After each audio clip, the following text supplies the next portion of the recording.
2023 CFL Winter Meetings one-on-one with BC Lions co-general manager Neil McEvoy. Everybody in Canada and potentially even a bunch of people in the United States, I'm sure a bunch of people in the United States, wondering what's going to happen with Nathan Rourke. As it stands today, Tuesday, January, what's the date? 9th. He has not signed an NFL contract. He has not signed a contract extension with the BC Lions. How do you feel about all of this tagged along with the great story that he was in 2022? Because for my money, he was the story of the 2022 CFL season. Yeah, you know what? A great story, a great kid, great family. There's nothing negative about him. Let me start off, as I was saying before. As a fan of football in Canada, I'm excited for him. I'm excited for the opportunity, regardless of what his decision is. Right? If decision is to stay with the BC Lions, then guess what? I think he'll do good things. If he feels that there's an opportunity for him to move forward to the National Football League, God, as a fan of Canadian football, how can you not be excited for him? Obviously, as an administrator with the BC Lions, my thought process, I'm hoping that he stays with us. But in reality, that's his decision. That's a good decision. I know the way he is, he's going to make the right decision for him and his family. And there is no wrong decision. I just, I'm glad that he's going to be able to make it for himself. I'm not really one for cliches, but he seems so mature beyond his years when you talk about the decision. Yeah, he really is. On and off the field, he doesn't make rash and harsh decisions. He's not going to do anything that is going to, he's going to put himself in the best position to move forward. And again, that's a great position for him to be in. I mean, as a quarterback and as a person who's played football at a high level in Canada, how can you not just love the fact that he's getting this opportunity, regardless of where it goes? He's getting the opportunity which players in the past may not have gotten, and so I'm excited for him that way. Yeah, it's unbelievable. I mean, in the media, we're not supposed to be biased, but in this respect, sure, I would love to see Nathan Rourke either continue to start in the CFL, because I think he's continued to prove that Canadian quarterbacks, regardless of the path, can play at an elite level in all-time pace in the CFL. And also, I would love to see him go south of the border and show, hey, this Canadian quarterback, forget his designation in terms of the country he came from, or G. Roy Simon said earlier, the flag that he carries on his passport, that he can play at that level. But you've seen this over the years, and I was talking to Dave Dickinson about this as well. How much of a, uphill battle, I'll put it, is he fighting being Canadian quarterback plus being a guy that's from the CFL, trying to make an NFL roster with guys that are from Alabama and USC and that are high draft picks that teams seem to want to stick with for maybe too long. And the word isn't barriers, but he's broken, the contingency of being a Canadian quarterback in Canada. He's done that, okay? We think he can play at the Canadian football level, at the professional level, at a high level. Can he break the, that wall that the NFL seems to put on these guys, and guys like Dave Dickinson will, he's done it. Bo Levi, they've done it and weren't able to break it down. And again, as a fan of Canadian football, I'm hoping he gets the opportunity to do so. If that isn't the case, then again, we'll be excited to have him playing 3-down football in Canada for a lot more years. As far as the Lions go, you said you're an administrator of the team, the co-GM. Do you feel like the Lions can put a competitive offer on the table to potentially entice him to stay in BC? I don't know about. Okay, so there's two different things. There's obviously the money part of it. We can put a competitive offer in Canada. We're not going to be able to compete with the National Football League. Nobody can. Not any league, not any sport. The National Football League is the top dog of all professional sports. So let's take that out of it.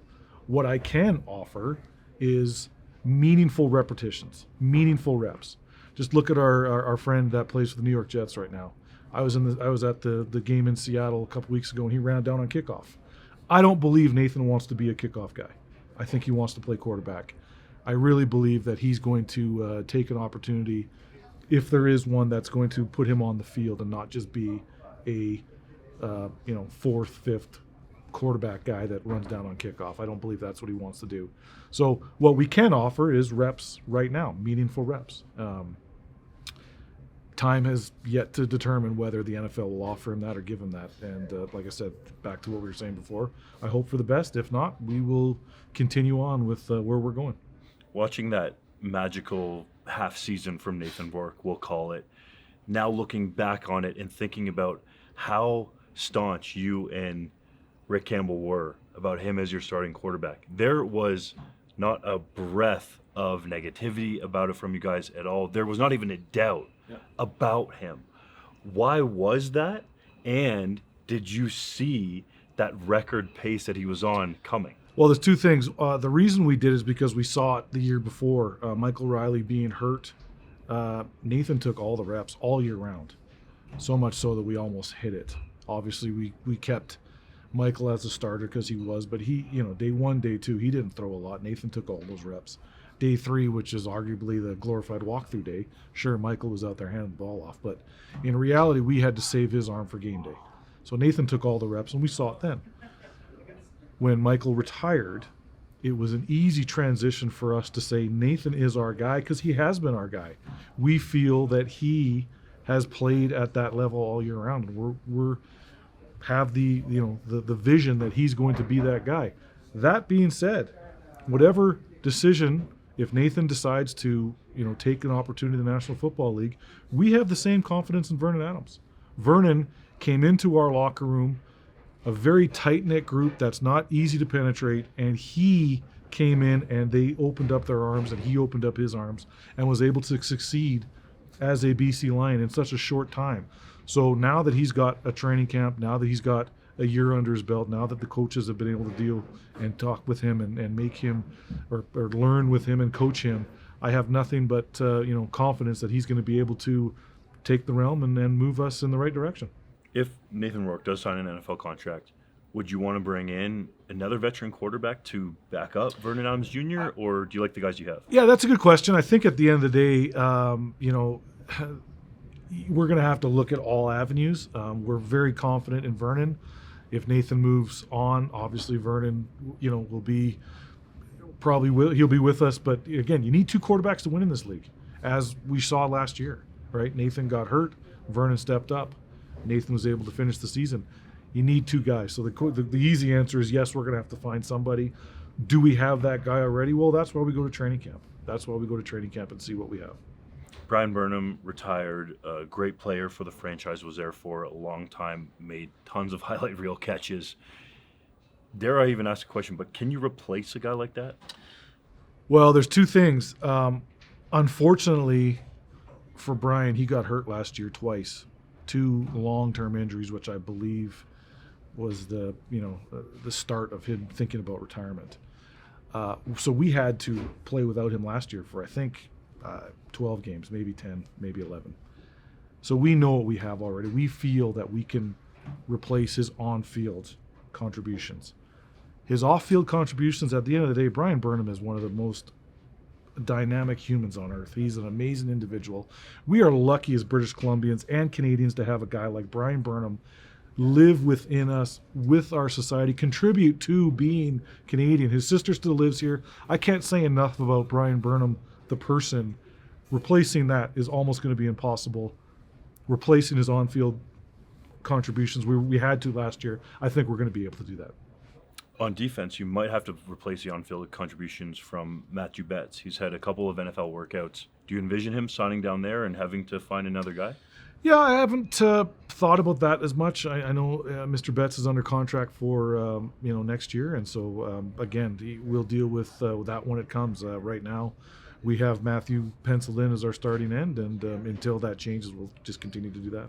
One move that might have caught some people by surprise was releasing Luchez Purifoy, who was an all-star at the safety position. What was the thought process behind that decision? At the end of the day, I think we just felt it was time. He needed a new start. We needed, a freshened start, and so we mutually decided to part ways. And I know he's gained employment elsewhere, which is good for him. And I'm not unhappy with his contributions last year, but at the end of the day, we were looking to get better at all positions, and we felt that we could go younger, maybe a little bit less experienced at that position, but we feel we'll get the same productivity out of it. Bigger picture with the Lions, you've been with this franchise for a long, long time, going all the way back to the great Bob Ackles. What has it meant to the franchise for Amar Doman to take over and then to back up his words with actions? Because he's seemingly created a lot of excitement in BC, maybe even around the country, about the Lions. Yeah, I can't say enough about what Amar and his family have meant to the BC Lions. David Braley was a godsend for us as well. And as quiet as David was, I think he had a plan, and Amar was that plan. And I can't say enough about what he's done and what he's brought, not only to the BC Lions, but the province of British Columbia and the sport of football in British Columbia. We need a guy like Amar to, help it all. We're only as good as what we're all going to be as a league, as a team, as a province. We need to help everyone create more ability to play the sport of football, make the sport of football great for all of us. And it starts with guys like Amar, and I just can't say enough about what he's done for us. He seems like one of those owners that's really into it. Like, there were multiple shots, I believe it was in the West semifinal, of him in the press box, being into the game, excited, locked in. Is that what he's like to be? Yeah, around? he is. He is, at the end of the day, a fan. He's also, an owner. But unlike David, who was retired and had the BC Lions as his sort of, team, Amar does have other off-field endeavors that he needs to take care of. So the football team is just one of the cogs in his box of things. And again, yeah, he is a fan, but he's also a great owner. He's everything that if you think of an ownership in the Canadian Football League and what you need, you'd look at a guy like Amar and say, we need a guy like that, and we're just excited to have a guy like that. How can the team build off that momentum that was created with getting more bums in seats for a number of games out there and some of the atmosphere he tried to create with the concerts and that stuff? How can you build on that, whether or not you have Nathan Rourke? Yeah, at the end of the day, we got to, this is a long-term process of building football in Canada. This isn't short-term. Forget Nathan, forget the current quarterback. What's going to be here in 10 years, 12 years, 20 years? 50 years. The BC Lions team is coming up on its 75th year of existence. So you have to build long term, and Amar has that vision, not just today. Today we're dealing with Nathan Rourke. Let's build long term to make this a viable product and an excitable product for the province of British Columbia. And at the end of the day, football in Canada, professional football in Canada, is a good thing. It's big business. It's exciting.